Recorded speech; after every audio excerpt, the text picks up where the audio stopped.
खुलुमबाय बे समाव बड'लेण्ड इंखं टेलिभिजननि स्टुडिअ'आव मिथिखा नार्जारि। खुलुमबाय बे समाव दङ बड'लेण्ड इंखं टेलिभिजननि स्टुडिअ'आव आं खोमथागोरा गयारि।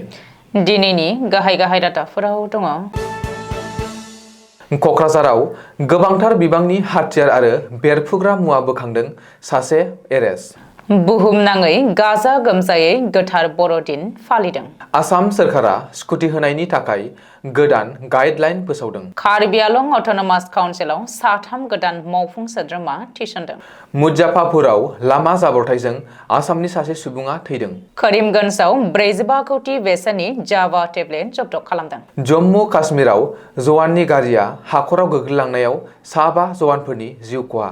गुवाहाटी बिरखं गाथोनाव गान्जाजों लोगोसेनो सासे सुबुंखौ हमदों।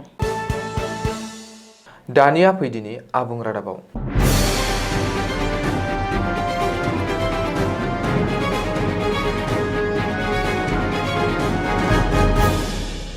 बड'लेण्ड एबा बिटिआरआव गोजोन फैबाय, हाथियारनि सोमावसारनाया जोब्बाय होननानै दाबि खालामनाया खुगानिल' राव नामा? बेयो मोनसे गेदेर सोंथि। मानोना दिनै क'क्राझाराव आरोबाव गोबांथार बिबांनि हाथियार, गुलि बारुद आरो बेफ्रुग्रा मुवाफोर बोखांनो हादों। बेजों लोगोसेनो सासे उदखारिखौबो क'क्राझार पुलिसआ हमदों। बबेखानि हमजानाय सुबुंखौ 30 बोसोर बैसोनि आबुल जाहार शेख होननानै सिनायथि होदों।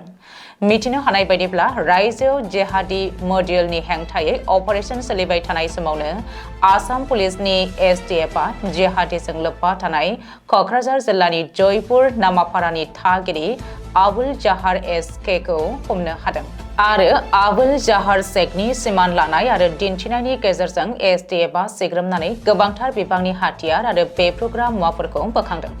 पुलिसआ बे अपारेशनाव आखाइजों बानायनाय गंब्रै राइफल, थर 34 गोगो गुलि, मोन 24 खालि कारतुज, मोब्लिब तार, आइडि बानायनायाव गोनांथार जानाय मुवा बेसादफोर आरो अजद गोनां मुवाफोरखौ बोखांनो हादों होननानै डिजिपि जिपि सिंहआ ससियेल मिडियायाव फोसावदों। बबेखानि क'क्राझाराव गोबांथार बिबांनि आयेन बेरेखा हाथियार आरो बेफ्रुग्रा मुवा बोखांनो हानाय जाथायनि सायाव पुलिसआ नायबिजिरनो जागायबाय होननानैबो सुलुङाव फोरमायदों। दिनै गोथार बर'दिन एबा ख्रिस्टमास। बुहुमनाङै गासैबो खृष्टान धोरोमारिफोरा दिनै गाजा गोमजायै गोथार बर'दिन फालिदों। खृष्टान धोरोमारिफोरा दिनै जिसु ख्रिस्टनिसिम आरज गाबनाय, केरल रोजाबनाय आरो बायदि बायदि दोरोङारि नेमखान्थिजों गोथार बर'दिन फालिदों। बेनि थाखाय गासैबो ओनसोलनि गिर्जा एबा चार्चफोरखौ समायनायै साजायफबदों। आसामनि खना खनला ओनसोलावबो खृष्टान धोरोम फोसावगिरि जिसु ख्रिस्टनि जोनोम सानखौ लोब्बा लानानै गुबुन गुबुन हाबाफारिजों गोथार बर'दिन एबा ख्रिस्टमास फोरबो खुंदों। मख'नो गोनांदि खृष्टान धोरोमारिफोरा गावबा गावनि न' बां आरो गिर्जाफोरखौ ख्रिस्टमास ट्री आरो रं बिरं गाब आरो लाइटफोरखौ साजायफबदों। ख्रिस्टमास इभनि हरनि 12 रिंगानाय लोगो लोगो गिर्जा न'फोराव खोनानो मोन्दों केरलनि हस्रिखावनाय आरो दोरोङारि नेमखान्थिजों इसोर जिसुनि खाथियाव आरज गाबनाय। आसाम सोरखारनि डक्टर बानिकान्त काकति मेम'रियेल एवार्ड एबा स्कुटि होनाया फरायसुला फरायसुलिफोरखौ गुन गोनां सोलोंथाइ लानो थुलुंगा होनायनि मोनसे नोजोर आरो थांखि। सोरखारनि स्कुटि मोननो थाखाय फरायसुला फरायसुलिफोरा दानिफ्राय माखासे नेमखान्थि मानिनो नांगोन। बेनि थाखाय सोरखारा गाइडलाइन फोसावदों। मख'नो गोनांदि बावैसो सान सिगां आसाम सोरखारा डक्टर बानिकान्त काकति मेम'रियेल एवार्ड होनायनि उनाव बे बान्थानि मेरिटखौ लानानै माखासे दान्थे बिदान्थे सोमजिदोंमोन। बेनि उनावनो सोरखारा गोदान गाइडलाइन फोसावदों। दानिफ्राय गोदान गाइडलाइन बायदियै फरायसाफोरनो स्कुटि होनाय जासिगोन। गाइडलाइन बायदियै एचएस आनजादाव 75 जौखोन्दो नम्बर मोननाय फरायसाफोर आरो 60 जौखोन्दो नम्बर मोननाय फरायसुलिफोरा डक्टर बानिकान्त काकति बान्थाखौ मोननो हागोन। बेल' नङा, स्कुटि मोननो थाखाय फरायसुला फरायसुलिफोरा आसामनि पिआरसि थाथारनांगोन। आसामनि सोलोंथायारि फसंथानावनो गोजौ सोलोंथाइ आरो डिग्री फरायनो नांगोन।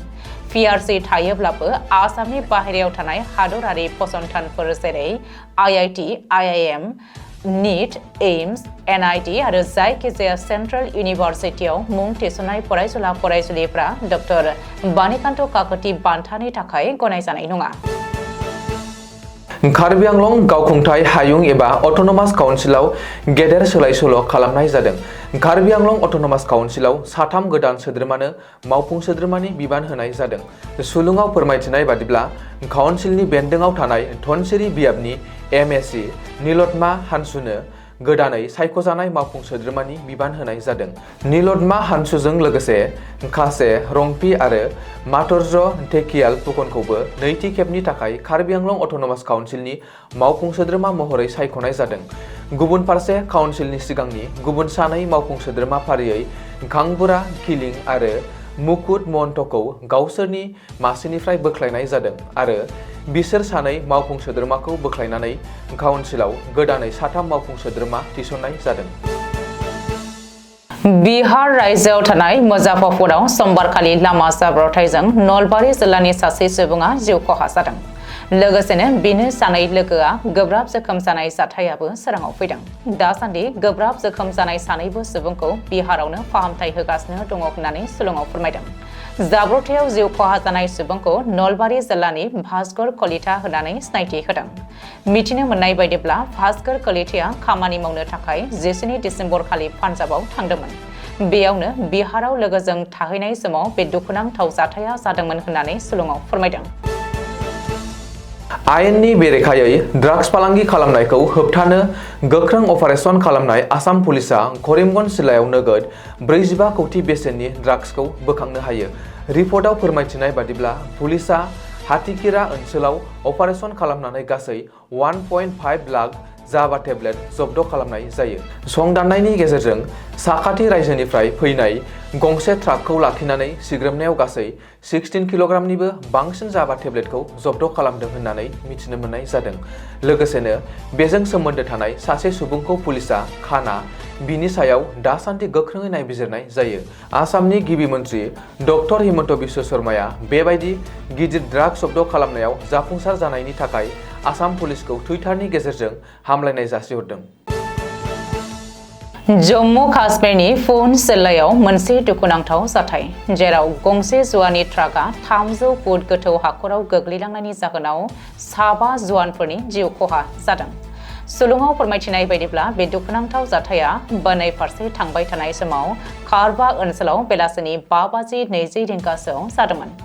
भारतारि रौनियानि 16 कर्प्सआ बे जाथायनि बागै टुइटारनि गेजेरजों गोथौयै दुखु मोननाय फोरमायदों। बेनि अनगायैबो कंग्रेस दोलोनि प्रेसिडेन्ट मल्लिकार्जुन खड़गे आरो राहुल गान्धीआबो जुवानफोरनि हरखाबै मुंख्लं जानायखौ गोथौयै दुखु मोननाय फोरमायदों।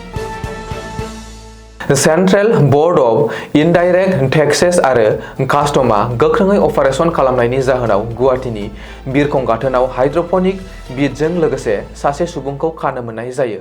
रिपर्टआव फोरमायनाय बादिब्ला 22 डिसेम्बर खालि बिफाननि मावफारियाफोरा संदाननायनि गेजेरजों बेंककनिफ्राय बेफोर हाइड्र'पनिक बिटखौ लाबोदोंमोन होननानै मिथिनो मोननाय जादों। जाहोनाव बर्डार कास्टम टीमा बेखौ नोजोर होनानै गोख्रों अपारेसन खालामनाय जायो। अपारेसन खालामनाय समाव दावबायारिनिफ्राय गासै 2974 ग्राम हाइड्र'पनिक बिट जब्द खालामनाय जायो। बे ड्राग्सखौ हाथाइनि बेसेनाव 3 कौटिनिबो बांसिन जागोन होननानैबो मिथिहोनाय जादों।